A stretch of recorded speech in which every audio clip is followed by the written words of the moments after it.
معانا النهارده. الأول طبعا مفيش كلام يوافق حضرتك بصراحة، طول عمرك حضرتك معطاءة، وأنا قعدت أدور كتير قوي عن كلام أقوله لحضرتك، لكن بصراحة ما لقيتش كلام يتقال غير قد الكلام اللي الدكتور حسين كان قاله في حضرتك، إن حضرتك one of the most givers. حضرتك طول عمرك معطاءة، وطول عمرك عمرنا ما كلمنا حضرتك في حاجة وحضرتك اتأخرت علينا في شيء. حضرتك ممبر ان educational committee في الانترنال باثولوجي سوسايتي، وحضرتك كنت was awarded بالبريتش من البريتش جلوبال كيدني اكاديمي على الامبروفمنت اللي حضرتك عملتيه في الرينال باثولوجي، واحنا مصر بنعتبرها بامانه محظوظه بحضرتك، لان حضرتك عملتي طفره في تاريخ الباثولوجي كله. والنهارده يعني طمعانين في حضرتك تدينا محاضره قيمه كالعاده، وتفتحي بقى عيوننا على الحاجات اللي احنا مش فاهمينها في الباثولوجي. فحضرتك بقى الميكروفون مع حضرتك، نتوكل على الله. إن شاء الله. Thank you very much يا رامي. يعني الحقيقة الكلام يعني ما مش عارفة أرد عليه، بس يعني we're doing our best and يعني والواحد بيتمنى دايما إن معلومة تبقى توصل. و it's always a pleasure that all of you especially يعني the young nephrologists to communicate with me, لأن as this communication I always also learn from this communication, not only you, and this is يعني the exciting part of our job.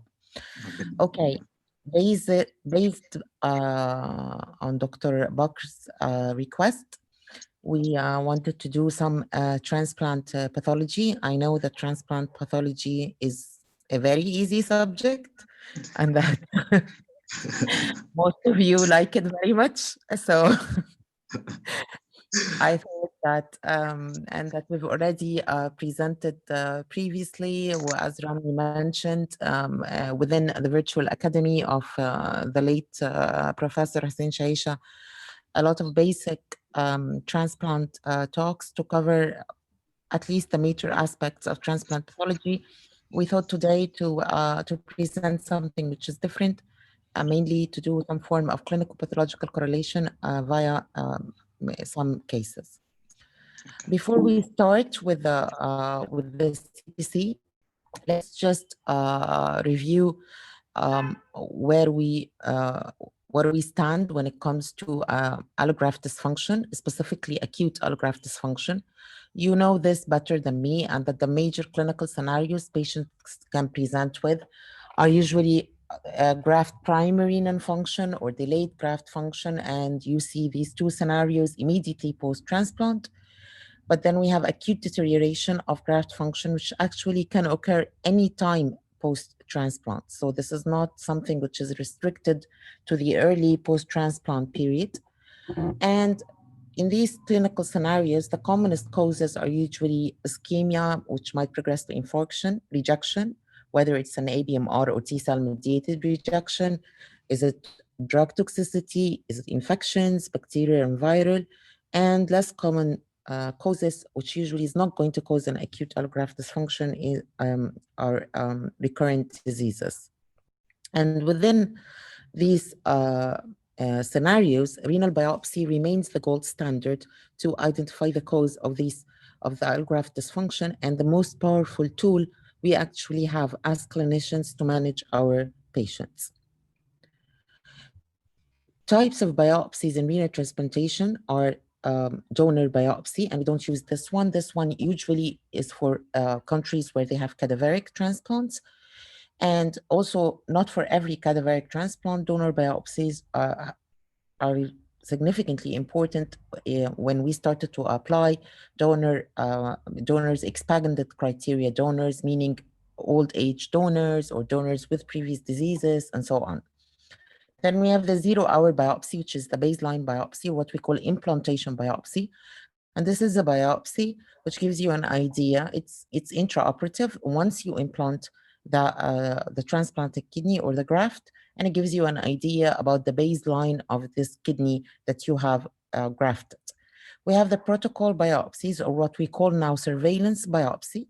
And these surveillance biopsies, which are taken when the patient is clinically well or there is no reason for a biopsy, these surveillance biopsies are taken at specific time points.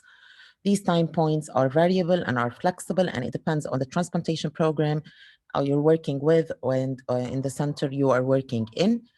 Surveillance biopsies are important biopsies. They give you scientific info, but also helps in decision taking. So this is mainly their purposes. Like, for example, if you want to change the immunosuppression maintenance protocol for the patients, it's always preferred to have a surveillance biopsy before you move from one immunosuppression protocol to another. And then we have the diagnostic biopsy, which we all know of, and which is going to be our main topic today. What we also call indication or for cause biopsy, which means that the patient had presented with some form of renal impairment and that this was the reason for the biopsy. Transplant biopsies workup is more or less like native biopsies, but with a less immunohistochemistry panel. So we examine transplant biopsies by light microscopy. We also do immuno. We do routine C4D. Now we are moving or pushing to also do routine SV40 for polyomavirus nephropathy, and most transplant centers around the world also now have already applied that we do routine detection for polyoma virus in each biopsy. We also supposedly to be done the regular immunoglobulins and complements, which we do for the native biopsy, especially if we have doubt for recurrence. Electron microscopy used to be not a mandatory requirement for transplant biopsies. However, it started to be recommended since 2019. And the best scenario in this is that you take a sample, and this sample for EM, and it can be processed only for a semi-thin section, and this is not an expensive procedure, and examined by light microscopy. And if we need to proceed or upgrade for electron microscopy for any reason, like patients which might have early chronic active rejection, patients with podocytopathy, we're doubting a recurrence of an FSGS, and so on, then we can perform electron microscopy, and it can be useful, and we don't have to rebiopsy the patient or have an incomplete report. So the main modalities for examination of transplant biopsies are light microscopy and immunomicroscopy, which used to include only routine C4D, but now we should also include routine SV40, and whenever indicated, we also include immunoglobulins, the rest of the IgA, IgG, and so on, and complement, as well as preferably taking a routine sample just to be processed for EM and kept in case we need it later. When you come to examine a transplant biopsy or consider that you have a transplant biopsy for your patient, there are prerequisites for a correct diagnosis. And this is what usually a nephrologist wants from a pathologist. You want a correct diagnosis. And the prerequisites for this correct diagnosis is that you have to make sure that you obtain an adequate biopsy. If you can pass by a minimal biopsy, considering a native renal disease like membranous, like amyloidosis, for example, MPGN or whatever, this is not doable, unfortunately, in transplants. Most transplant lesions or transplant problems are quite focal, are quite patchy, and we do need to examine an adequate tissue. So an adequate biopsy for transplant is 2 cores. This is not supposed to be an option. A single core biopsy is a useless biopsy. Even if it gives you a diagnosis, this diagnosis is incomplete. You don't see the whole picture. So require 2 cores because it is important to see 2 separate cortical areas. We need at least 10 glomeruli and at least 2 arteries. Anything which is less than that is considered a minimal biopsy, and you need to know that you might be missing important diagnostic information related to your patient. In relation to time of biopsy, in transplants in specific, as early as possible. I understand that you want to give your patient treatment or that you want to start managing the patient. Do whatever you want, but take a biopsy first, as long as you don't have a clinical contraindication for it. So take the biopsy first and then do whatever you want. Sometimes you give the anti-rejection treatment, patients do not improve, you take the biopsy. Anti-rejection treatments can modify the histological picture that we see, so we become unsure of what the patient has. So as early as you can, take the biopsy, and then you can manage the patient as you want. When you take a transplant biopsy, this is an important biopsy, and then you have to make sure that it goes to a lab where they know what they are going to do with it, not anywhere, and that this lab, this biopsy is going to go through the routine workup for a transplant biopsy, which we have just discussed. And you also need to make sure that you provide sufficient clinical data for this biopsy diagnosed. And sufficient clinical data includes time of transplant, type of transplant, is this a living-related transplant, unrelated transplant, or kidney disease if you know it, what maintenance immunosuppression the patient is on, whether the patient had any induction therapy or not, the baseline serum creatinine, patients had any history of infections, and if the patient has systemic diseases. I don't know why, but you see in transplant that all of a sudden diabetes and hypertension are not important systemic diseases anymore. You hardly see them on a transplant request, although simply patients can present again with recurrent diabetic glomerulosclerosis. So we do need to know if the patient is diabetic. Immunosuppression treatment is important. Everything is important. So requests which carry sentences like a transplant biopsy from a patient with a serum creat of 2.5 means absolutely nothing. All of this information needs to be given out because interpretation of transplant biopsies is complicated enough, and everything has to be taken into consideration while the pathologist is interpreting the transplant biopsy, including the time post-transplant, the type of medication the patient is on, whether he has systemic disease or not, whether do we have any previous history of any rejections or infections, because then they are going to leave their imprints on the graft biopsy we are looking at. So finally, the two most important points is that these biopsies has to be read by experienced pathologists, and not even every renal pathologist is experienced in transplant. So not every renal pathologist actually has enough experience or works as a transplant pathologist. So this needs experienced pathologists and knowledgeable nephrologists who can understand what their pathologists are trying to tell them and can understand the terminology which is in the report. And so to bridge this gap between pathologists and nephrologists, this is what we are trying to do through that we are trying to do this correlation between what we see in the pathology and what you are looking for as nephrologists. And the first step is that you need to ask the right question in order to get the right answer. So in order not to have a report from the pathologist which does not answer the patient's problem, you need to ask specifically or say specifically what's the patient's problem so it can be answered for you. And if you did not get the right answer, and if the report does not relate to you the answer you want, ask again. You can just call your pathologist and tell them that this just simply does not fit with the patient, and the patient has such and such and such, and they can revise their diagnosis, or both of you via discussion can get to a diagnosis. We are going to mainly focus on rejection today because this is one of the major complications of renal allografts. And when it comes to rejection, you know that rejection causes histological changes actually in all the compartments of the kidney.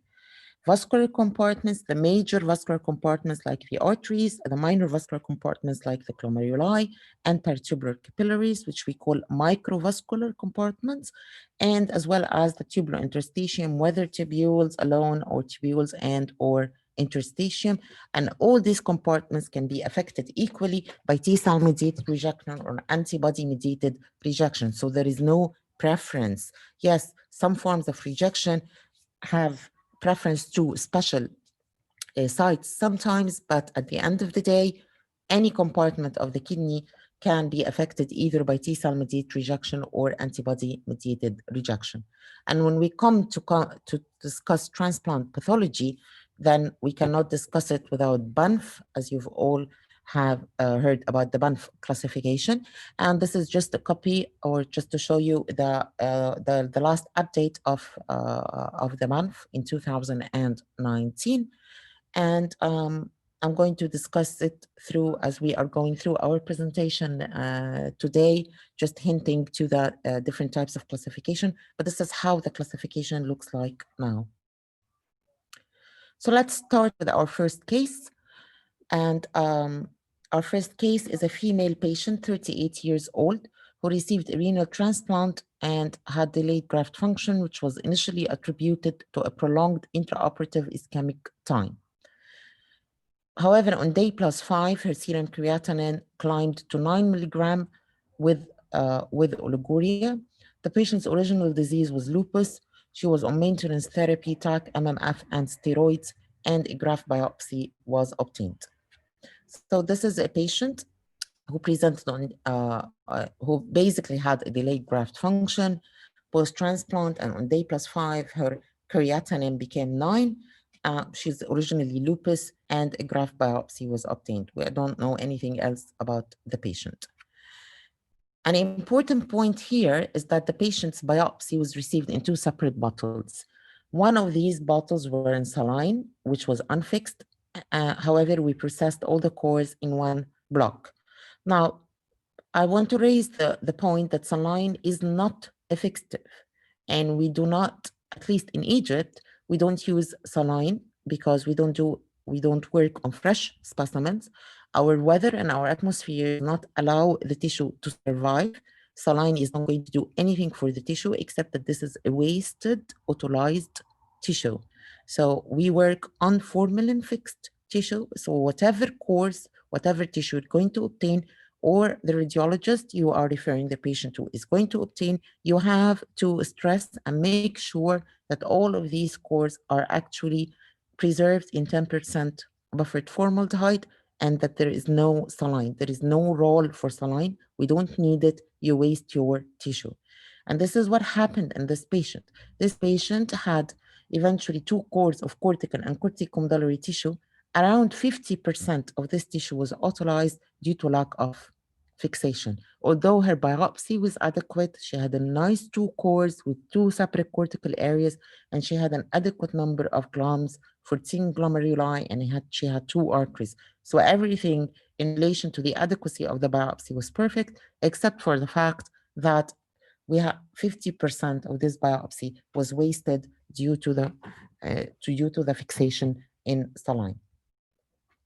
Now, this is her biopsy, and this was the viable part. And as you can see here on the left, this is a glomerulus, almost necrotic, with a large thrombus in the hilum. All of these tubules are necrotic, so the patient had a focal cortical necrosis, another glomerulus here. In the non-necrotic areas, the glomeruli were markedly congested.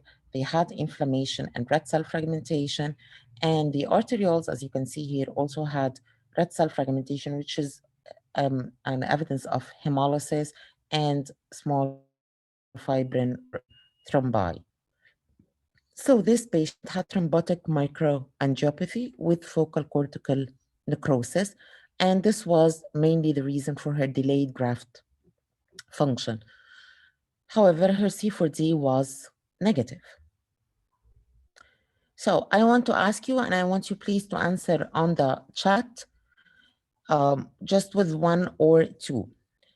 Is the C4D result within the context of autolysis and necrosis noted in this biopsy reliable or unreliable?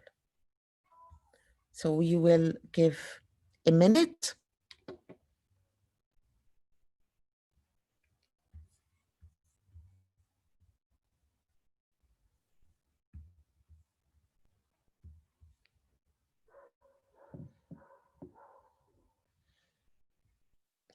So we have unreliable, unreliable. What is no?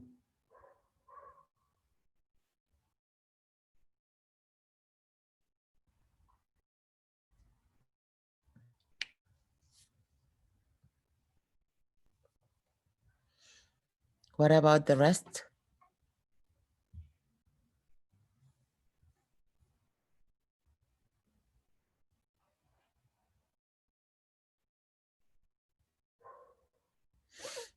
Okay, so we have actually most of the people wrote that it's unreliable, only 2 wrote that it's reliable. So AMR is a possibility. Okay. The second question, this patient had an FK level which was 12. Would you consider post-transplant DSA evaluation? Do you think it's mandatory in this case, or it's not important since the C4 was negative? Again, we'll give a minute, and please answer by 1 or 2.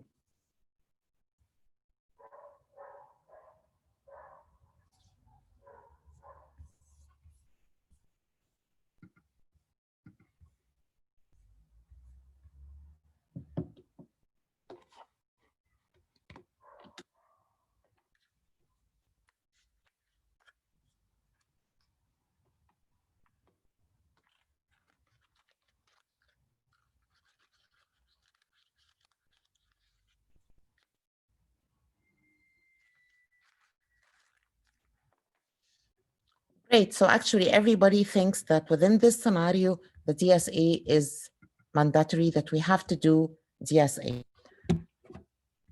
Great. So the diagnosis of this patient was an acute thrombotic microangiopathy with patchy tubular necrosis and microvascular inflammation, which was C4D negative.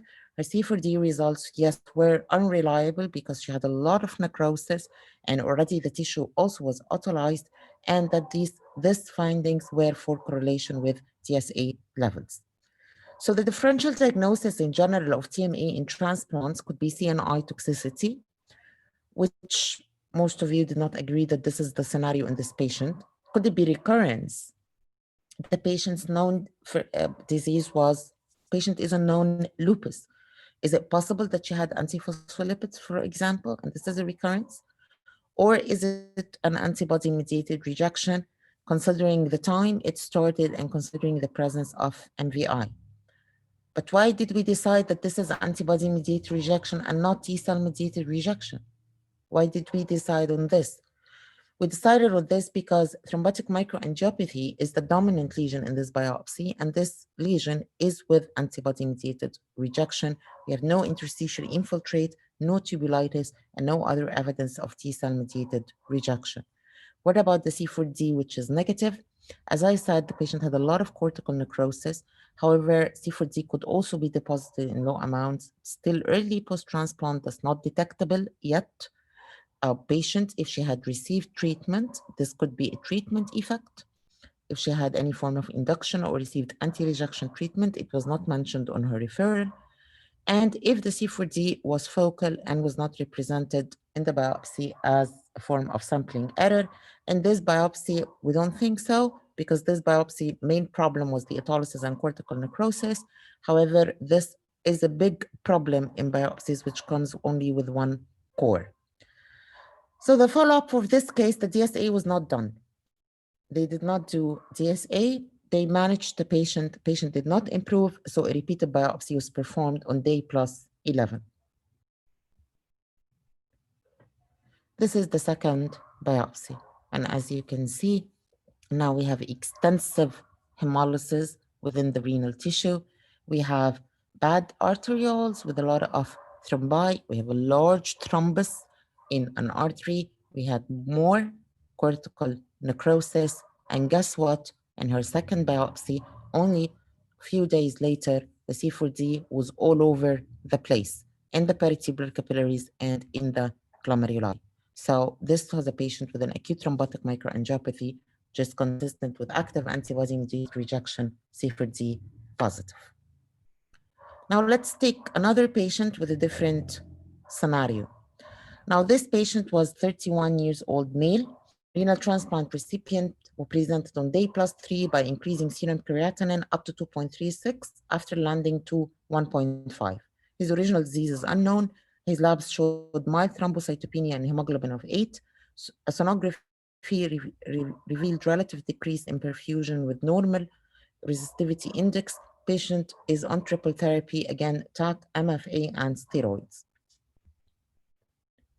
His sample was adequate for scoring. He had 11 glomeruli and 2 arteries.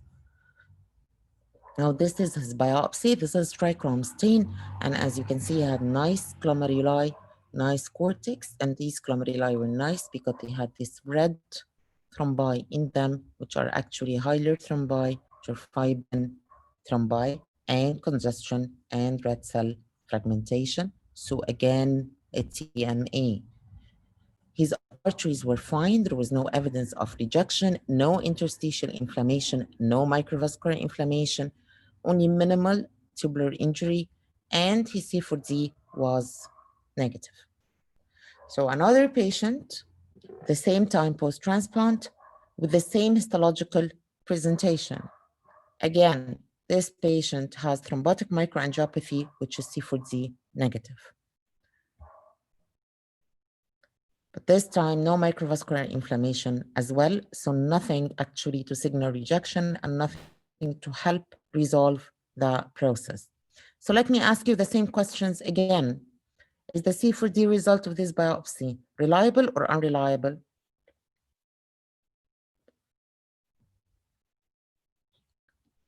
You have a minute.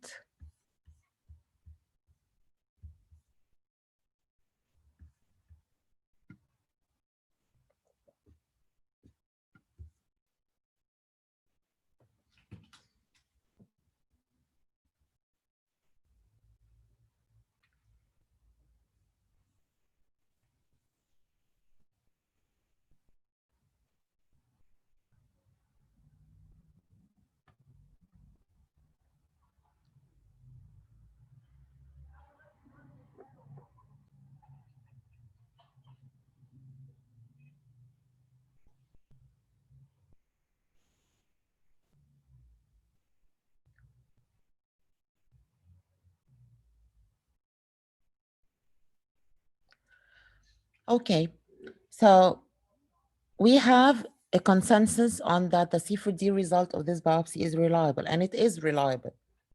It's an adequate biopsy, it's properly fixed, and there is no necrosis. So we can rely on the result of this biopsy that the C4D is really negative as per the biopsy.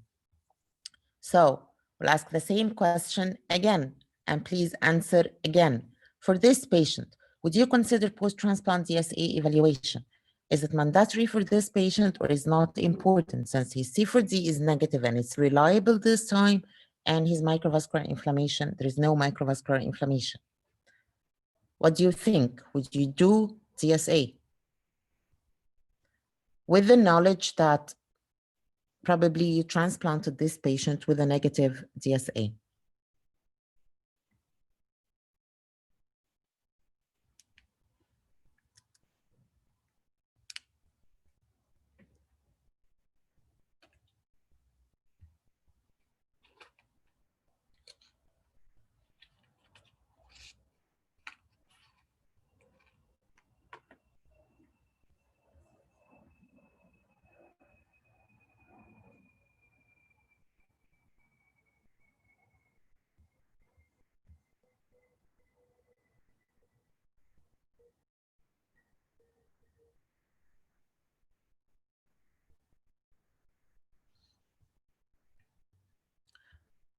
Okay, we almost have a tie. Some of you think it's mandatory and some think that it's not important and that we can rely on the histology results. So the diagnosis of this patient came out as an acute thrombotic microangiopathy, which is C4D negative for correlation with DSA levels. DSA was done. FK levels were 20. DSA class 1 and class 2 was negative. So this patient appeared to be compatible with CNI toxicity, and he actually improved. He was shifted to a different management protocol, and the patient was improved and discharged out of the hospital. So again, DSA was important because it confirmed the suspicion that this patient is probably CNI toxicity. دكتورة وسام ممكن نعمل تعليقين على الكيس اللي فاتت ديت. يعني هو حضرتك الكيس اللي فاتت دي مش ضروري ان انا اعمل DSA برضه، ولا ضروري اعمل DSA؟ انا يهيألي برضو ان هو الدي اس اي هيبقى ذات قيمه في العيان ده، انا عشان اقدر احلف ان هي سي ان اي توكسيستي، وخصوصا لما يبقى الليفل واطي شويه. احنا قلناه بالظبط، وده اللي احنا قلناه. هو يعني هو الليفل في ساعات بيبقى العيان ده كان عالي، بس مم. هو the message is that don't be always. Yes, of course, if you have a high FK level or a high CNI level, whatever the patient is on, and the patient has a TMA and the C4D is negative, yes, probably, of course, this is a CNI toxicity, but you can never be 100% sure. If the C4D is negative, you need to do a DSA to be 100% sure that what you're seeing is really CNI toxicity. اوكي، نخلي الاسئله في الاخر ولا ممكن اسال سؤال برضه على الحاله الاولانيه زي ما حضرتك عايز؟ هو لما بيطلع برضه في الباثولوجي اللي بيطلع عندنا كورتيكال نيكروزس، يعني مثلا حضرتك قلت ان العينه اللي فاتت دي برضه كان كورتيكال نيكروزس 70%، وفي بعض الاحيان بيبقى كورتيكال نيكروزس اعنف بيوصل ل 90%. هل ساعتها اتحمس ان انا ابقى اعمل هيفي اميونو سبريشن، ولا افقد الامل في الجرافت كلها؟ يعني في بعض الناس لما بيجي يقرا الكورتيكال نيكروزس بيفقد الامل خالص، بقى خلاص الكدني دي كده خلاص انتهت. فايه راي حضرتك ايه في الحاجات اللي زي دي؟ You have always to consider that this cortical necrosis is in a biopsy. You're only taking a biopsy. ياما شفنا عيانين كانت البيوبسي كلها necrotic وفي الآخر كانت a small infarcted area in the kidney and the patients بعد كده بقوا زي الفل. So what you need to do, no, you cannot take this decision whether that this is a hopeless kidney. You cannot do this based on a renal biopsy. A renal biopsy would alert you that you have cortical necrosis, you have an infarcted area, but you need vascular radiological correlation. تحتاج حد بتاع راديولوجي كويس قوي يعمل لك الدوبلكس بتاع العيان ده, and then you see the perfusion in the graft and you see whether this يعني the overall ischemic insult is affecting the whole graft or not, and you based your decision on this. Okay. But في الآخر, this is a biopsy which can be taken from a focal area and the patient can completely resolve. يعني a small infarcted area is not going to affect the graft. This finding, usually when you see a cortical necrosis in the pathology report, it has to be correlated radiologically. Okay. في سؤال برضه من الدكتوره هند كانت بتسال على الحاله الثانيه، هي بتقول كان اي ريلاي اون دي اس اي الون، يعني هي تقريبا سؤالها هل اكتفي بالدي اس ايز العاديه ولا محتاج ان انا اعمل نون اتش ال اي كمان معاها قبل ما اخد الديسيجن ان ديت سي ان اي توكسيستي؟ لا, you can rely on the DSA alone. لأن there is no other evidence. We go to non-HLA DSA if really the biopsy is highly suggestive of an ABMR. The patient is not on CNI, did not start CNI yet. We have to have, when we exhaust or our routine methodology for diagnosis of an acute ABMR, then we can look for non-HLA. Remember that there is a very large panel of non-HLA antibodies and that most of them are not pathogenic, actually. Okay. And very few of them are actually pathogenic and can cause problem. The number one. Number two, remember that this is a very rare cause of allograft dysfunction. And you always need to consider what is common, not what is uncommon. Plus, these are tests and all tests has fallacies. So I would rather repeat the DSA somewhere else or have a more sophisticated DSA, a single bead, for example, assay, to detect whether really I have DSA, rather than to just immediately move to non-HLA antibodies. Because at the end of the day, the patient could be really just CNI. اوكي. فاذا الفرق بين الحاله الاولانيه والحاله الثانيه ان الباثولوجي في الحاله الاولانيه كان صارخ قوي بالانتي بودي ميديتد ريجكشن، فكان كفايه قوي ان احنا نعتمد عليه. حتى السي 4 دي لما طلع سلبي كان عندنا قناعات اكتر ان هو الانتي بودي ميديتد ريجكشن. لكن في الحاله الثانيه التي ام اي بس اللي كان موجود، والباثولوجي الاذر كومبارتمنت بتاعت الكيدني كانت كومبليتلي نورمال، فكان بالنسبه لنا الدي اس اي كان كفايه قوي عشان نبروسيد ان دي سي ان اي توكسيستي. يس، بس ما ننساش ان الحاله الثانيه هم ما عملوش DSA. وهي طلع السي 4 دي بتاعها بوزيتيف. يعني هم لو كانوا عملوا دي اس اي within the first biopsy كان هيبقى بوزيتيف. اوكي. لا يعني في الحالة الأولانية without the DSA you still the question is open. اوكي. All the questions are open and all your differential diagnosis is open. الحالة الأولانية اللي كان مساعد فيها إن she had microvascular inflammation and this goes more with rejection. The process appeared to be more severe and this goes more with rejection. العينة ابتدائية من الأول delayed graft function and this goes more with rejection. It favors rejection. But at the end of the day, the differential diagnosis was open. So you remain, the whole point of these two cases that I'm giving you the two aspects of what we consider thrombotic microangiopathy and how we should approach it. You could have the same pathology, but this pathology is not alone enough with the added idea, with the added features, which is in the biopsy, with the opinion of the pathologist, and with the other tests you need to do as drug levels and DSA, then you can get to a final proper diagnosis. Okay. Proceed. Okay, let's take the third case. Our third case is a male patient, 34 years old, who received a living unrelated renal transplant 5 years prior to presentation, and he presented with a serum creat 8 and blood pressure completely uncontrolled, 170 over 110. Again, his original disease is unknown. He was on maintenance therapy, tacrolimus, MMF, and steroids. Patient was non-compliant to therapy and was lost for his follow-up for at least the last 3 years. His baseline serum creatinine before his presentation was 2 milligram. I think it was few months before it.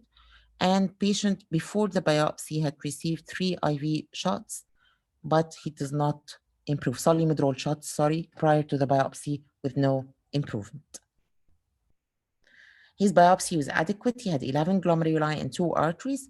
6 out of these 11 glomeruli were globally sclerosed, and he had 25% interstitial fibrosis tubular atrophy, which was fair for the time post-transplant, I have to say. These are his pictures, and you are now experts in what we call thrombotic microangiopathy, and you can see again on the left that this is an arteriole with extensive red cell fragmentation, and this is a glomerulus with what we call mesangiolisis. And here with the trichrome stain, even the interlobular arteries had extensive hemolysis and red cell fragmentation, and again, an arteriole with this finding. And you can see here, this is hyalinosis. These are not thrombi, but this is endothelial swelling. Remember that this is 5-year post-transplant biopsy. This patient had marked endothelial swelling in the glomeruli as well, and his C4D was negative. So the diagnosis was a thrombotic microangiopathy. For the third time, C4D negative. And this patient had a minimal microvascular inflammation score, 1/6. Remember that the significant score of microvascular inflammation to consider that we have current antibodies is 2. So what is below 2 in a case with C4D negative is really not considered to be an indication for current antibodies. And of course, he had the IFTA. So let's look at this patient. This is a male patient who received a transplant 5 years ago, who presented 5 years post-transplant with a serum creat of 8 and blood pressure 170 over 110. We know that the patient was non-compliant and was lost for follow-up. We know that this is an acute decline of his renal function. His baseline was 2, and all of a sudden he came with an 8. And the biopsy showed evidence of thrombotic microangiopathy, but with no tissue evidence of current antibodies. The tissue evidence that we have current circulating antibodies is C4D positivity, and this patient had a negative C4D, or a microvascular inflammation score of 2 or more, and his microvascular inflammation score was less than 2. So is it an antibody-mediated rejection, and is the findings were very focal in the biopsy? What about his DSA? We definitely need DSA for this patient. Or are these changes induced by the attack of the uncontrolled hypertension, since the changes were mainly a vascular in the arteries or the arterioles. You know that uncontrolled attacks of hypertension can also give you thrombotic microangiopathy. And don't forget that renal grafts are, at the end of the day, kidneys. So whatever can affect a native kidney can also affect a transplanted kidney. So accelerated hypertension can also affect the transplanted kidney. Why is the C4D negative? Is it focal, or is it because that the patient received anti-rejection treatment? Or could it possibly be a late drug-induced? Usually non-compliant patients, sometimes they compensate by overdosing on their maintenance immunosuppression. So again, a lot of questions, a lot of issues to consider before we can really know what is wrong with this patient.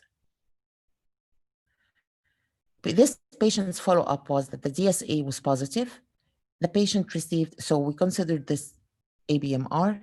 Patient received 3 sessions of plasmapheresis. His creatinine dropped to 5.6, and a follow-up biopsy was obtained 4 weeks from the first one, as the creatinine stopped and did not drop any further than 5.6 mg/cent.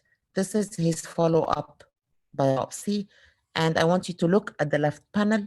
Now, this is the result of the previous attack of the TMA. You have shrunken glomeruli, but you still have persistent thrombotic microangiopathy here in the arterioles.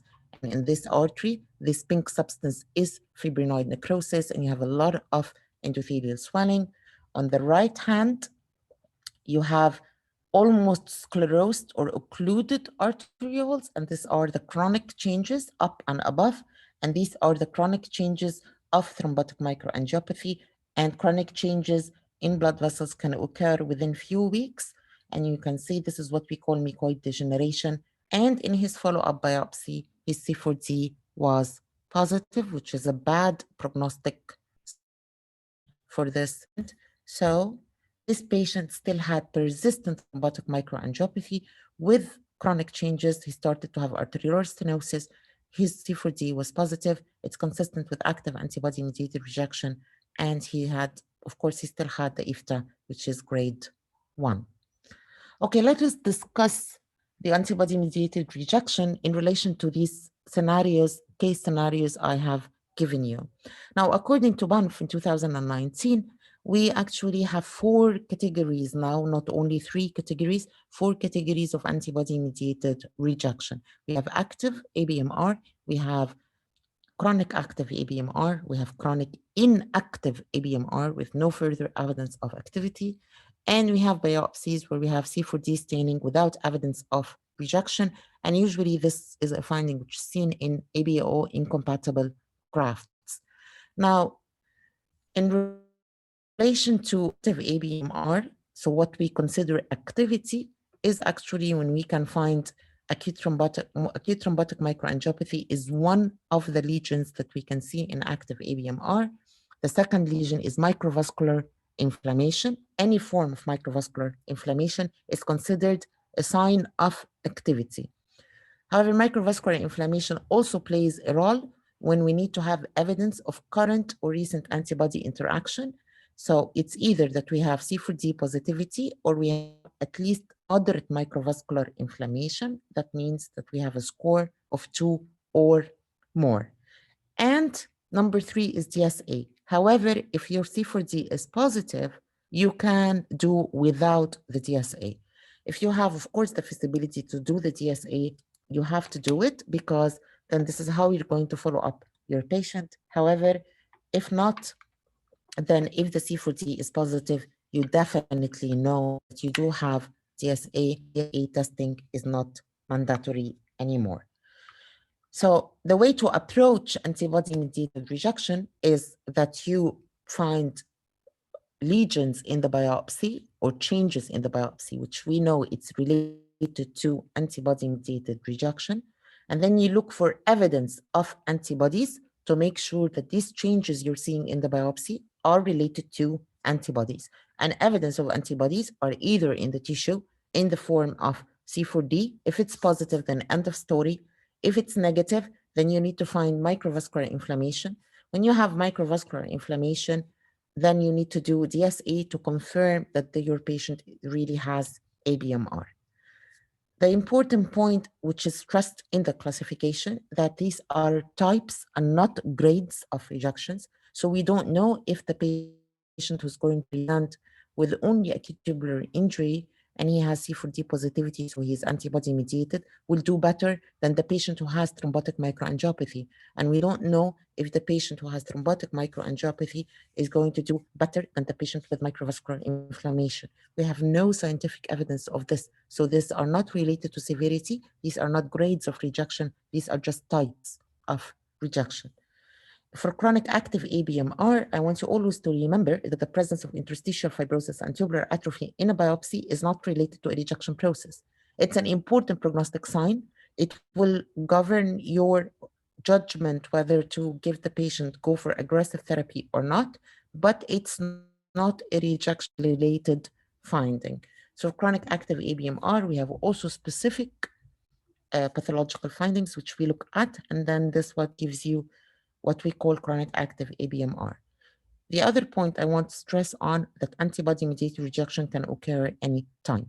And because ABMR still represents a serious complication of renal allograft transplantation, since 2011, it had been recognized that we have two major phenotypes of ABMR, type 1 and type 2.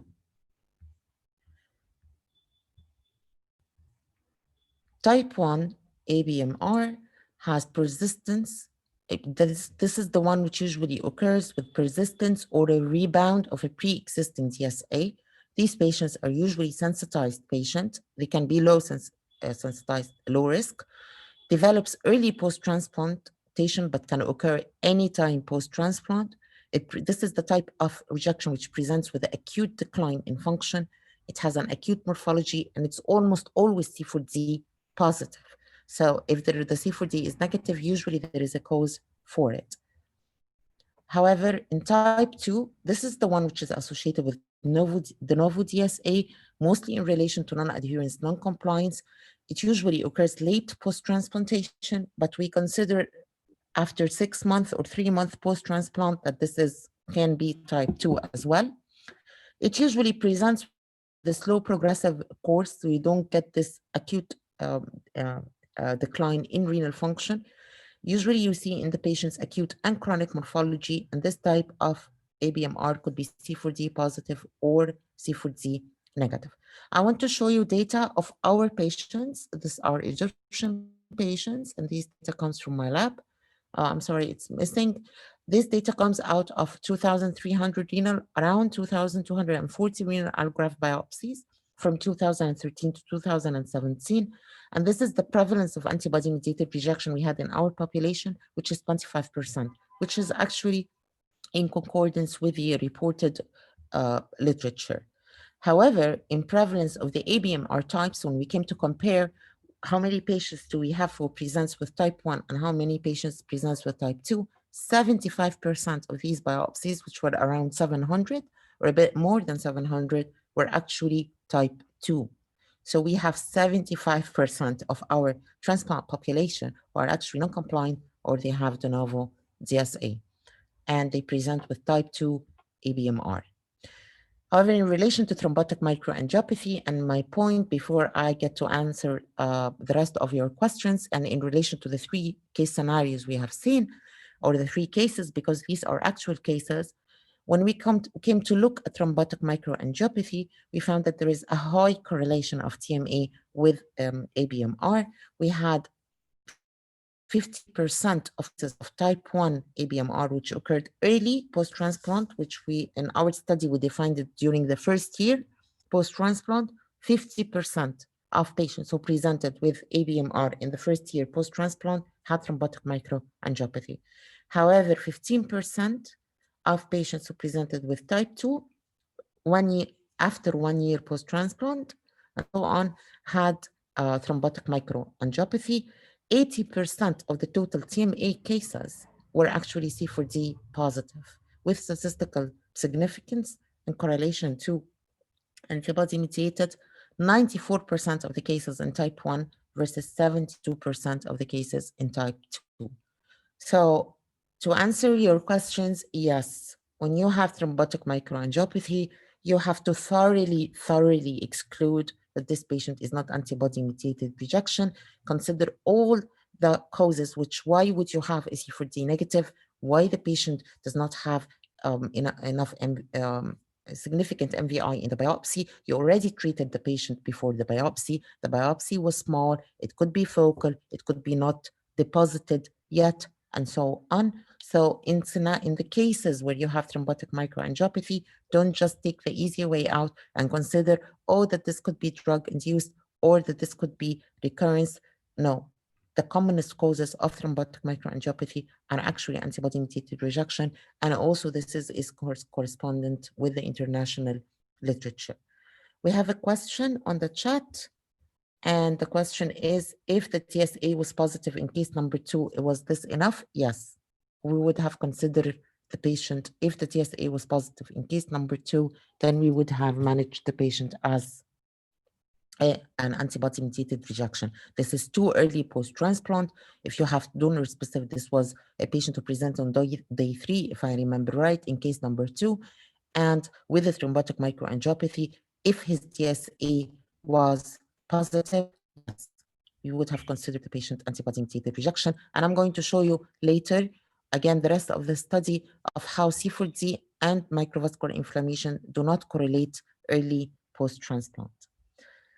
Okay, do we have any further questions in relation to the first 3 cases before we move on?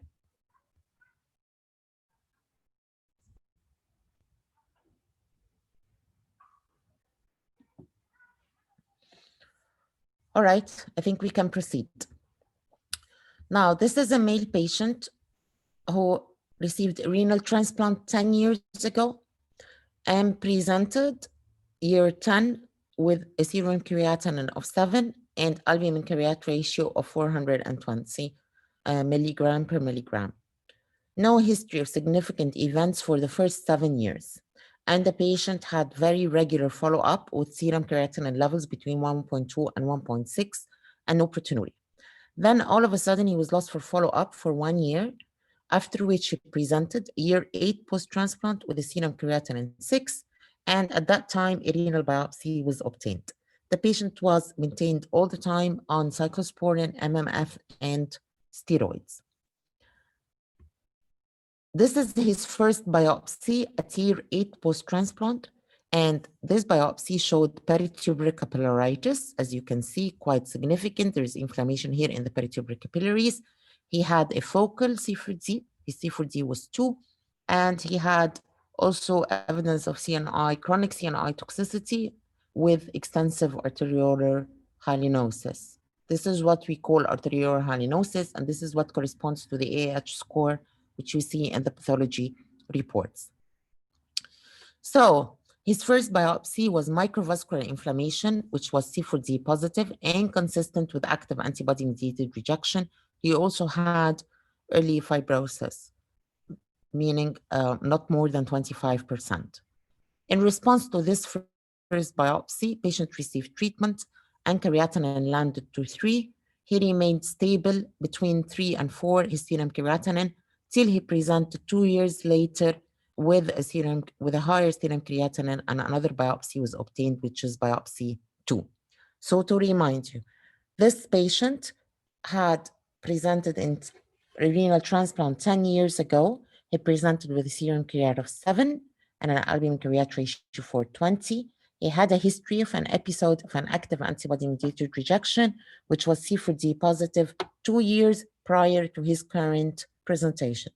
His biopsy was adequate. He had 17 glomeruli and 3 arteries. This is his second biopsy. Now look at this biopsy.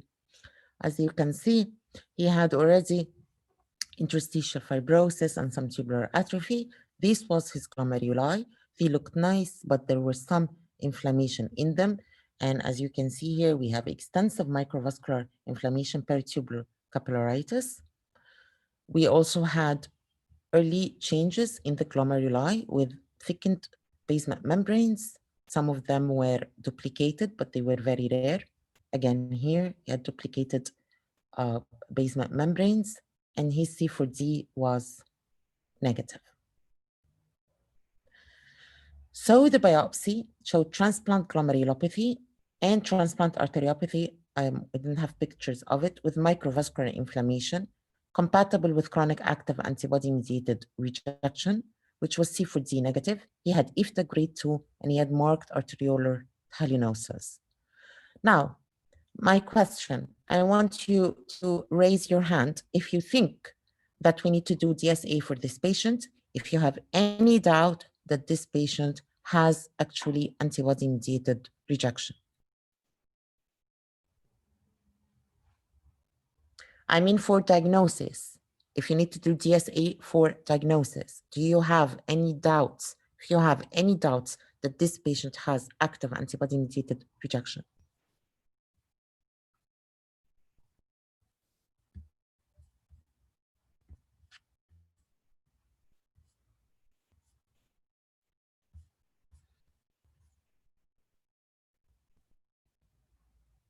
Okay, we have a participant who doubts that the patient has antibody-mediated rejection. Anybody else?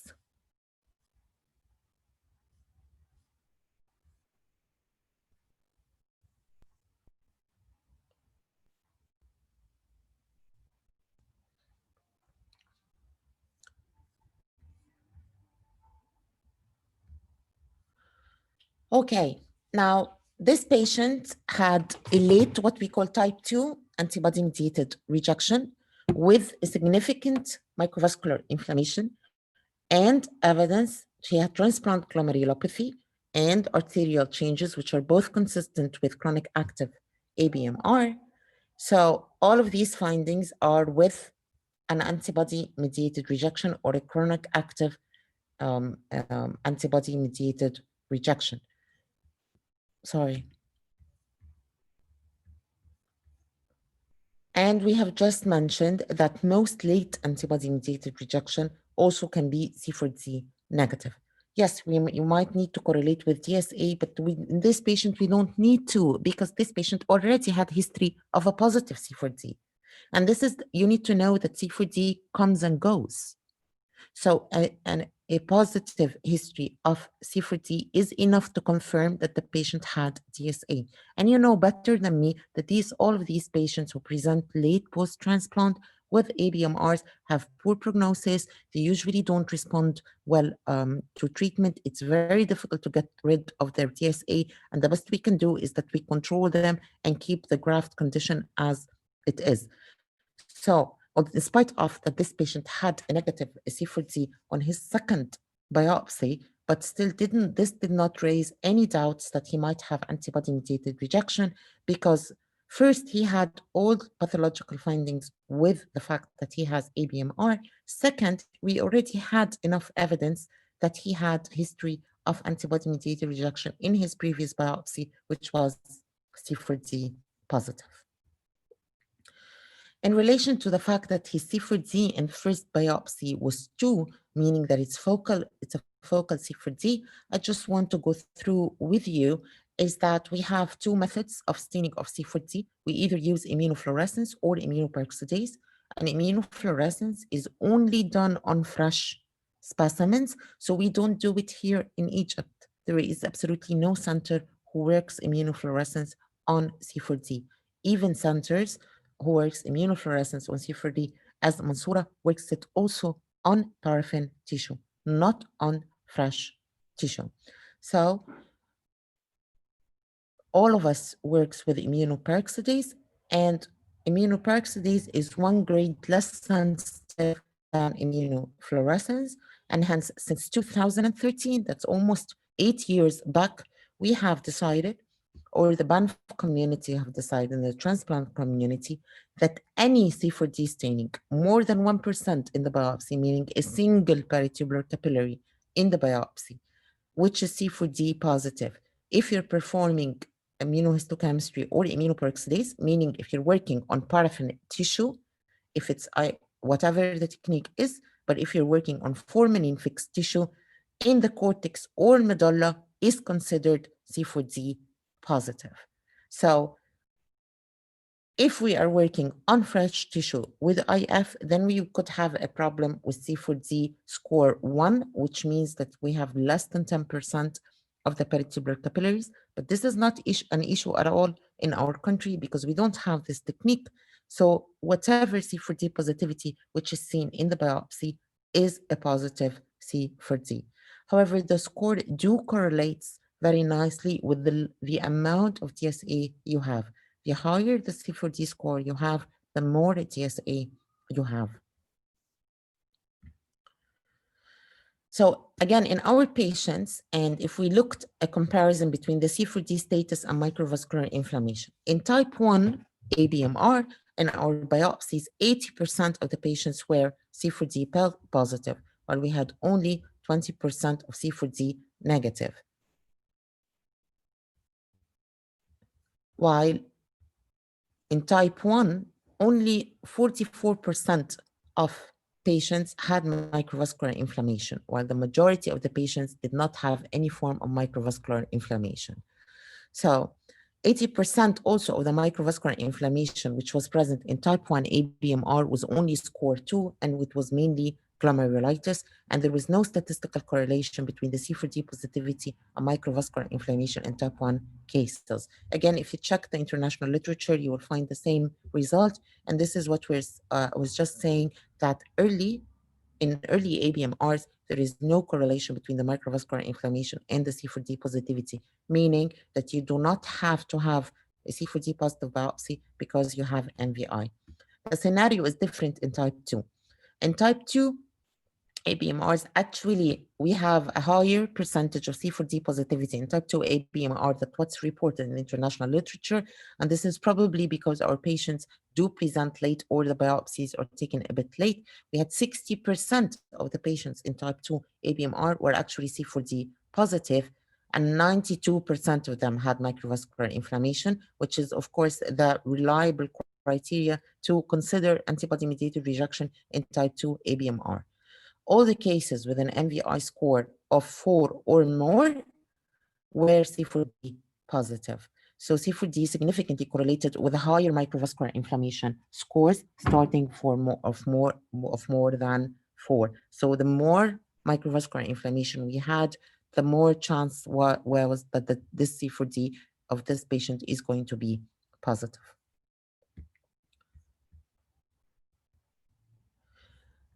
This is C4D status and MVI in type 1 ABMR. You can see, look at the picture on the right, and you can see that we have only a single inflammatory cell within the peritubular capillary. This is a patient who had acute tubular injury. However, this patient C4D was positive. This is what I mean by C4D1. If you looked at the left panel, the first picture, and you can see a single peritubular capillary only stained, and this is what we score C4D1, and hence the importance of how easily you can miss the C4D positivity in a biopsy, especially if the biopsy is inadequate. And then you have C4D2, which means that you have more than 10% and less than 50% of the peritubular capillaries which were positive for C4D. And then you have C4D3, which means that you have more than 50% of the peritubular capillaries positive for C4D. So if you have a patient who has only, who does not have very high levels of DSA, but still he is rejecting and has an ABMR rejection, but his C4D could be of a score 1 or score 2, these two types can be easily missed on biopsies, especially if you are obtaining a single core. While in type 2 ABMR, usually these patients present with florid peritubular capillaritis, florid microvascular inflammation. This patient had a BTC score of 3 and also a high G score. His total microvascular inflammation score was 5 out of 6. And you can see his C4D was all over the place. So it's much easier in type 2 ABMRs because they both go hand in hand. Okay, before we move to the following case, I see that we have questions. If DSA positive in this case, does it mean IFTA? And if it's positive, this mean aggressive immunosuppression needed? Okay, I'm sorry, I don't know which case the question is referring to.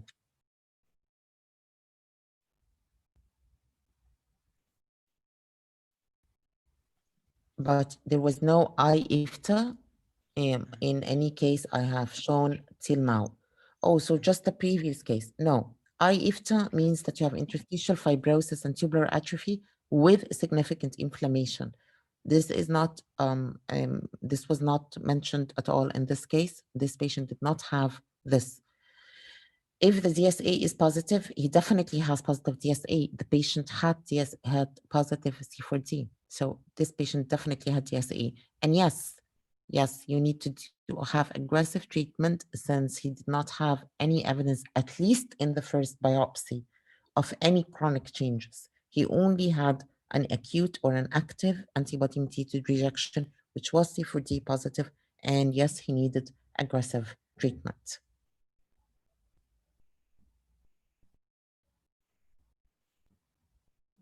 What do you mean positive control? There is no positive internal control for C4D. This doesn't exist.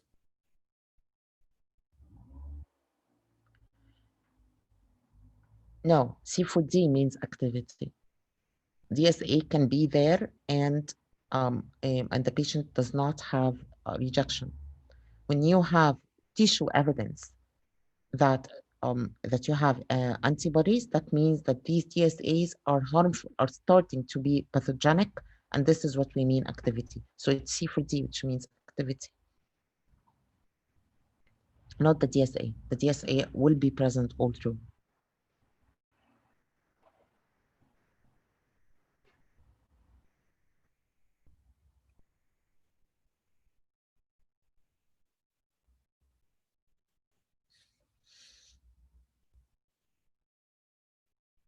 Okay, shall we proceed? Proceed, proceed. Okay. Our next case is a 22-year-old male who presented on day +7 with rising serum creat 2.4 after landing to 1.8. This patient had induction by ATG and was on TAC, MMF, and steroids. This is his biopsy, and now we're seeing something different. Now, this is the tubules, and this is the tubular interstitium, and you can see a lot of these black dots, and all of these black dots are what we call lymphocytes, plasma cells, eosinophils. He has an eosinophil here and another eosinophil there. And you don't have really to see them as clear as I see them because you're not pathologists, but you need to trust me that yes, we do have these colored cells, and these colored cells are all eosinophils. And so this patient had a lymphocytic infiltrate in his interstitium, which had numerous eosinophils. He also had tubulitis, and this is what we mean by tubulitis. This is a tubule, okay? And tubulitis means that these lymphocytes move from the interstitium inside the tubule. So they cross the tubular basement membrane, and then you find the lymphocyte in between the tubular epithelial cell, and this is the lesion which we call tubulitis. And tubulitis is the hallmark of what we consider T-cell mediated rejection. So it's not only having tubular interstitial infiltrate. If I have interstitial infiltrate alone without tubulitis, which is rare actually, but without significant tubulitis, which we consider a threshold for rejection, then you do not have a rejection. You just have interstitial inflammation. However, if you have significant tubulitis, as you can see in this patient, now these are also broken tubules with a lot of tubulitis. And oh, look at this artery. Now, this is the patient's artery. This is an artery. This is the wall of the artery. What about this? All of this is extensive inflammation in the endothelium. And this red substance is what we call fibrinoid necrosis. And this is the lesion we call Entomol Arthritis, or the V lesion, meaning vascular inflammation. So, or vascular rejection. So this patient had a markedly rejecting artery, as you can see. And we score this in the BANF, and you see this also in the reports, according to the extent of inflammation we see. So if the inflammation is only up to 25% of the artery, this is a V1. If it crosses more than 25%, or if it's present in more than one artery, or an artery or an arteriole, then this is V2. What about V3? V3 is a very rare entity where actually you see this inflammatory cells attacking the whole wall thickness of the artery. So all what's filling in the lumen here is a mix of inflammatory cells as well as fibrinoid necrosis.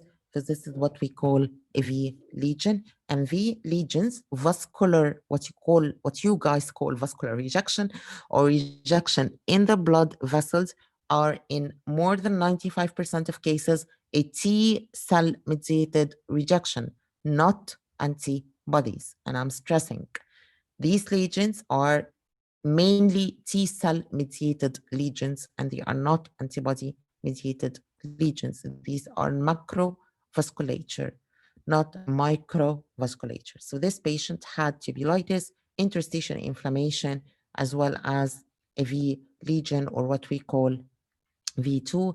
And I had already a question for you, which I already answered. So yes, this biopsy histological finding actually best fits with a T-cell mediated rejection. I don't have findings in the biopsy which are with antibody mediated rejection at all. The lesions are not with ABMR, neither the peritubular, neither there was no evidence of antibodies in the biopsy. However, so when you go back to the classification of antibody-mediated rejection, although these lesions are in more than 95% of the patients are in T-cell mediated rejection, some patients would have these lesions as well if they have antibody-mediated rejection or if they have DSA.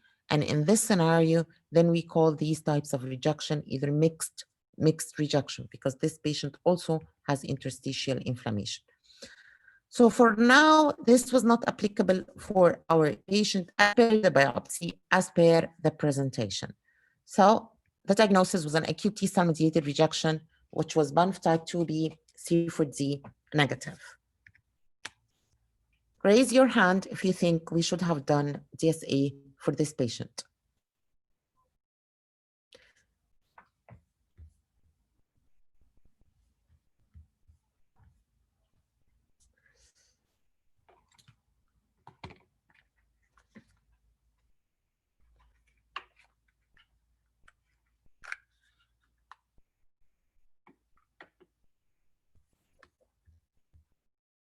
Sorry.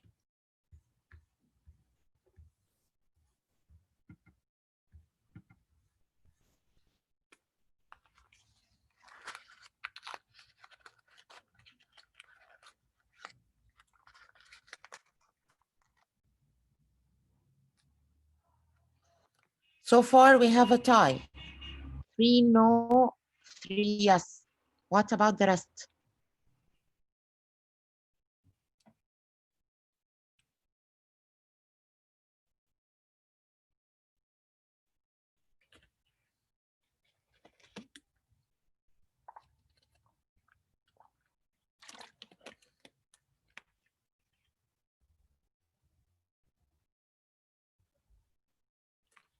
Okay, so the majority says no,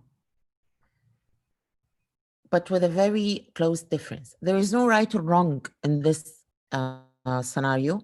We understand, of course, the patient really was a pure T-cell mediated rejection. His C4D was negative. He did not have any cause of concern that we might consider to do for him DSA. So I agree with those who decided not to do DSA. I also agree with those who wanted to do DSA. I just want to know, why do you want to do DSA in this patient?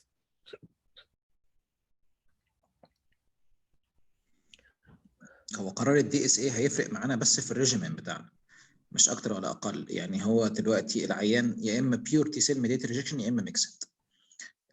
هو غالبا بيور تي سيل ميديت ريجكشن، لكن الدي اس ايز هتفرق معايا بس ان انا ابقى ميال شويه ان انا اعمل بلازما اكستشينج او ادي اي في اي جي او ريتوكسيماب. الريجيمين بتاع التريتمنت بس هيبقى مور اجريسيف، لكن اوفر اول هي موستلي بيور تي سيل ميديت ريجكشن. اللي عندك ان هو عنده حلو. Let's say that the patient had DSA.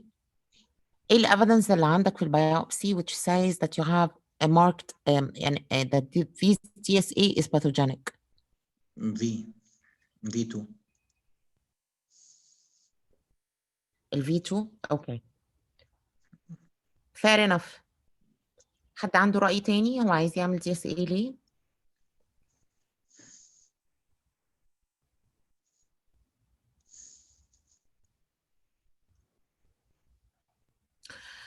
Fibrinoid necrosis in the artery. Yeah, maybe, but fibrinoid necrosis also is not, it's not marked, and it's not marked in this artery, but it also happens in T-cell mediated rejection. But okay, there is TCMR caused by DSA. I absolutely agree.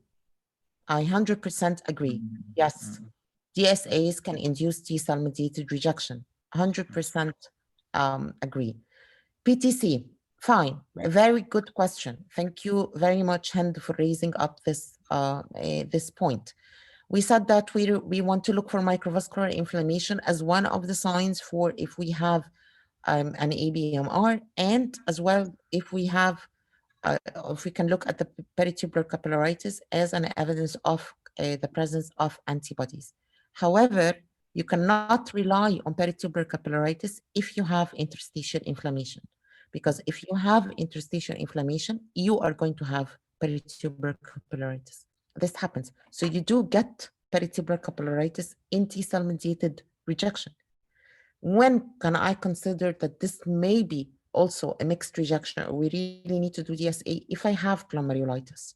But again, none of these lesions are specific, and T-cell mediated rejection can also cause glomerulitis, but to a much, much less degree than antibody mediated rejection. My point is that microvascular inflammation is inflammation in glomeruli and peritubular capillaries.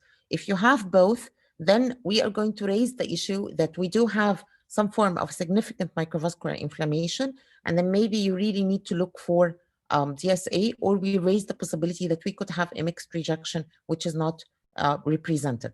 However, peritubular capillaritis alone in the setting of interstitial inflammation is not enough to consider it a form of microvascular inflammation or an antibody-mediated related a form of injury. I hope that this point is clear.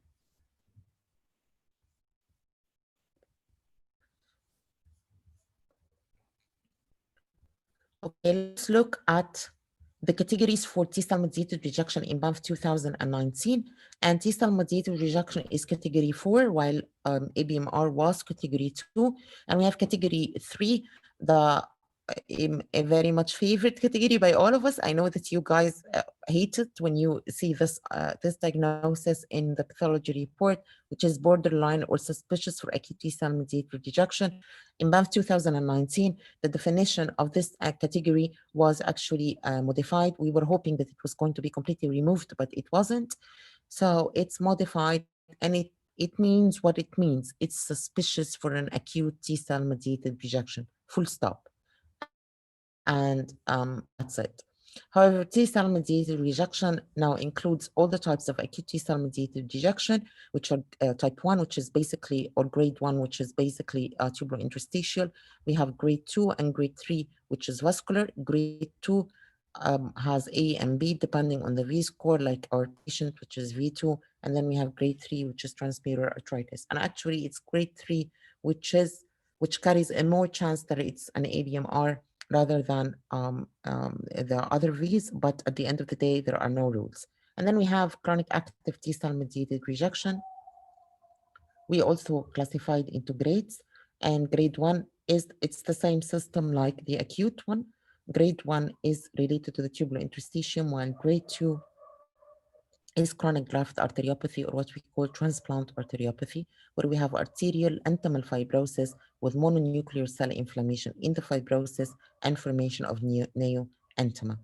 But this lesion also overlaps with manifestation of chronic active or chronic ABMR, or if the patient has a mixed form of rejection. Should we do DSA for this case? We will see. we will have to wait and see. The case is not done yet. This is the follow-up of the case. So patient received adequate treatment, but his serum creatinine landed only to 1.8. Remember, this was at day 7 post-transplant, and actually the patient was discharged on this serum creatinine. Patient was lost for follow-up, but came 3 months later with a serum creat of 2.5. He reported compliance to all his medications. His urine analysis revealed pus cells. That was written in the referral, so this is why I have question marks on it. He received antibiotics, but there was no response, and his serum creatinine continued to rise till it reached more than 3 milligrams per DL, so a biopsy was obtained. So he landed only to 1.8. He was lost for follow-up and came 3 months later with a rising serum creat, 2.5 up to more than 3, and he reported that he was compliant, but he was just lost for follow-up. Now, this is his second biopsy, only 3 months post-transplant. You can see that he already had fibrosis. His tubules were atrophic. All of this wrinkled basement membranes of the tubules means that we have tubular atrophy. We have tubulitis in these atrophic tubules. These are the lymphocytes in the tubules here again and here. So he has tubulitis in slightly atrophic tubules. You can see on a higher power. Again, this is what we call an atrophic tubule, thickened basement membrane and wrinkled. And then you have all of these lymphocytes. This is a tubular cell. This is a normal tubular cell. And this is what we call a lymphocyte. I think you don't see my arrow. So if you don't see it, just ignore what I'm saying. Now, this is a glomerulus. And this glomerulus shows some inflammatory cells within the capillary lumen. So he had mild glomerulitis. And look at his artery. Now, this is an artery which typically fulfills what we call transplant arteriopathy or sclerosing transplant arteriopathy. This is the wall of the artery. All of this is new entima, which is formed, thickening of the arteries, infiltrated by all of these inflammatory cells. These clear ones up there are foamy histocytes. And then we have all the blue dots here are lymphocytes and plasma cells. And what's this slit, this only small opening in the center is what is left of the arterial lumen. So this is what we call transplant arteriopathy or sclerosing arteriopathy, or the classic definition of what we consider chronic active rejection. You have chronic changes in the form of thickening of this entima and the fibrosis, which is there. And you have active changes in the form of all of these inflammatory cells, which are still present within the artery. And then, oops, his C4D is positive. That means that he has DSA. So what do you think the biopsy histological findings best fits with? How should we diagnose this patient now? Does this patient has active ABMR and chronic active T-cell mediated rejection? Or does he have an acute T-cell mediated rejection and a chronic active antibody mediated rejection? Does he have, number 3, mixed acute active rejection, both types? Or does he has a chronic active rejection, T-cell mediated and ABMR? So is all what he has in his biopsy is an acute active rejection?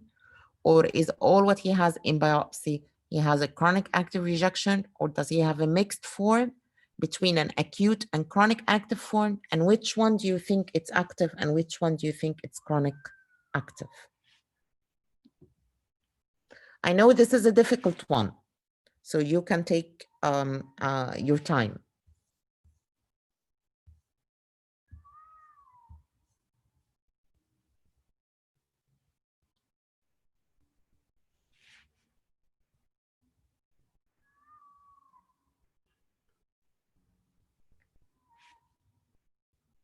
You can write 1, 2, 3, or 4.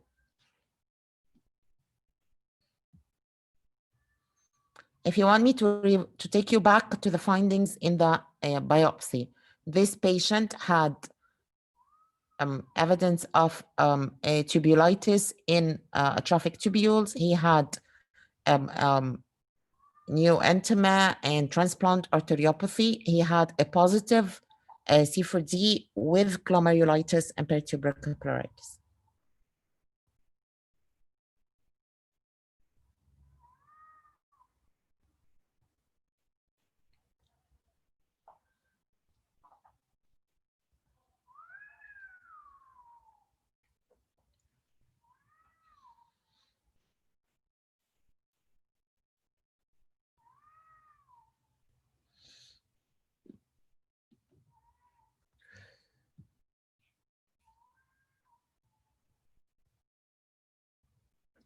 Great. I see that we have almost a consensus on a single diagnosis, which is number one, which is active antibody-mediated rejection and chronic active T-cell mediated rejection, which is actually is in concordance with my diagnosis.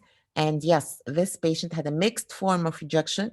He had a microvascular inflammation, C4D positive, consistent with active antibody-mediated rejection, and chronic active T-cell mediated rejection, which is, sorry, this is Banff grade 2, not 1. This is a typo because this is an arterial rejection, which is a sequel of the first rejection episode, a moderate IFTA 45%. Now, this is a complicated patient, which we can discuss. So now the chronic active T-cell mediated rejection makes sense. First, the patient already had an acute T-cell mediated rejection, and he did not, it seems that he did not completely resolve, which was also evident clinically because his creatinine did not land to an adequate level. He should have been rebiopsied. And this is something which most transplanters do, is that after you give treatment, especially in T-cell mediated rejection, and your creatinine, yes, starts responding, but it does not land to an adequate level, is that to rebiopsy again and see what is happening, what's still happening in the biopsy, and whether you need to continue treatment or not. So the chronic active T-cell mediated rejection the patient had was actually a sequel of the first rejection episode. But now what about the C4D positivity? Did the patient had a rebound, a pre-existing DSA and a rebound, and then his DSA presented in the first week post-transplant with a TCMR, and this persisted? Or where actually the patient was only pure T-cell mediated rejection in the first attack, but then the patient was lost for follow-up. He was probably not compliant, as he said, and this is the result of a de novo DSA. Can we actually reliably answer this question? If you think you can reliably answer this question, please say so. Yes, actually, both scenarios are accepted. We cannot reliably answer this question because we did not have a DSA for this patient within his first attack. And we should have at least had DSA when his creatinine did not land if we did not want to rebiopsy. Some patients do develop, they start by T-cell mediated rejections, but then later on, they get even more complicated with a mixed rejection, which did not show up in their first biopsy. Both scenarios are accepted. Both could be what was happening to the patient. So in relation to chronic active T-cell mediated rejection, as I mentioned, we have two grades. We have grade 1A, and this is where IFTA comes. With IFTA means that we have interstitial fibrosis and tubular atrophy with interstitial inflammation, and only score 2 or 3 or IFTA 2 or IFTA 3, which we are going to consider that the patient has a chronic active form of rejection. We also require tubulitis. And we have grade 1A and grade 1B, and this is one of the worst scores ever Banff came up with. It's completely irreproducible score. However, we still can use it because if the patient has tubulitis, especially if he has history of T-cell mediated rejection, so this, yes, we can consider a chronic active form of T-cell mediated rejection. And then we have grade 2, which had always been there. This is not new. This sentence have been since the first BANF classification back in 1993. And the first, if you go back to the literature and interested to read the history of transplantation, you will find that the oldest and one of the very first reported lesions which are related to chronic rejection were actually arterial lesions. So this is a consistent finding, and it's a very important finding because these are the ones which carries the worst prognosis, and these are the ones which are sometimes directly related to the acute rise in, acute decline in patients' functions. So in grade 2, we have chronic allograft arteriopathy, which, as I just mentioned, arterial entomal fibrosis with mononuclear cell inflammation in fibrosis and formation of neoentoma. So what is it? Sclerosing or sclerosed transplant vasculopathy or arteriopathy. All terminology is accepted. We use sclerosing when we still have this florid inflammation, which, as you can see in the picture, in the lower picture, the one with a green stain, with a trichrome stain, and you see all these vacuolated cells, all these clear cells. Sometimes the inflammatory cells are all histocytes or macrophages, and not lymphocytes, or like the one in the upper left, where you can only have fibrosis. So if you only have fibrosis with minimal inflammation, we call this almost sclerosed or chronic inactive. But if you still have inflammation, then we call this sclerosing or chronic active. This is a lesion which occurs late after transplant. It's induced by transplant Entomol Arthritis or V lesions. It's only C4D positive or related to C4D positivity in 30%. These patients present by slow rise in serum creatinine. And if it's inactive, there is no specific therapy for it. But if it's active and you still have all of these florid inflammations, some literature which recommends using anti-rejection treatment, but as expected, these patients have poor long-term graft survival, and its main differential diagnosis in the chronic inactive form is hypertension-induced arteriosclerosis, which gets us back to the first point we've discussed, that clinical correlation is very important. Adding all the clinical relevant information helps actually a lot to get to a proper diagnosis or proper evaluation of the lesions which were seen in the biopsy. And this is also from our patients and from our study. And we had transplant arteriopathy or vasculopathy in type 2, more than 1 year post-transplant in 50% of the patients, while in the first year post-transplant, it was only present in 10% of the patients. It was associated with transplant glomerulopathy in around 30% of cases. There were no statistically significant correlation with the C4D positivity or the MVI. As I said, this lesion is 50-50, and in up to 50% of cases, it's related to T cells and not antibodies. So to sum up how we look at allograft rejection, I want you to remember that allograft rejection affects all compartments of the kidney, vascular compartments and tubulointerstitial compartments, and that these compartments can be affected combined or isolated. They can be affected by T-cell mediated rejection or antibody mediated rejection. They can be affected by active lesions, active chronic lesions, and or chronic lesions, and they can be affected early and or late. This is the site of the rejection. This is the mechanism of the rejection, which is a T-cell mediated and ABMR. This is the type of rejection, whether it's active, chronic, or chronic lesions. And this is the time related post-transplant. Don't confuse them up. Classify rejection as we do by mechanism, because this is how you're going to manage and treat your patient. Know the morphological lesions you have, because this what dictates the prognosis of your patient, including the site of the rejection process, because of course, if it affects the arteries, these patients have poorer prognosis than the rest of the patients. as well as you should know, of course, the time post-transplant, and that late rejectors are usually do worse than early rejectors. Well, I hope that this was that these cases made sense and that you agree with the diagnosis we had. And I think we still have time for questions. Thank you very much. Thank you, Professor Wessam, for this elegant presentation. يعني انت حضرتك عملت ستريس على نقط الضعف اللي عندنا كلها، التي ام اي وقصه الكوريليشن مع دراج انديوزد ولا انتي بودي ميديتد ريجكشن. حضرتك وضحت كل الحاجات اللي كان بصراحه كان نفسنا ان حضرتك نناقش مع حضرتك فيها. انا بس هيبقى ليا الشرف ان انا ابدا الاسئله.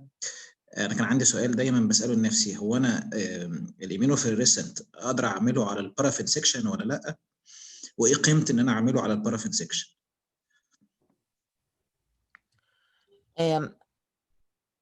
بص، هو عشان يتعامل على البارافين بلوك it's a complicated procedure، لانه بيحتاج حاجه اسمها enzyme retrieval وبرونيز، و around the world كان في يعني ال results are not comparable. معظم الناس did not report good or reproducible results when you do IF on paraffin sections.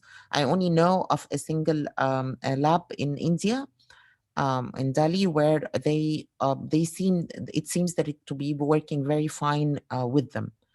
But otherwise, in the States, in Europe, and so on, it's not very reproducible. So not all labs handle it very well. It's not a straightforward procedure. The importance of it mainly is that when your main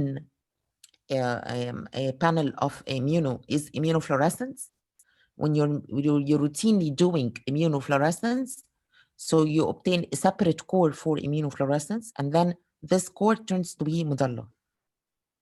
Then you might need to, and you don't have the facility to do immunoperoxidase in your lab, then you need to do the fluorescence on the paraffin sections. So this is why we do fluorescence on paraffin sections.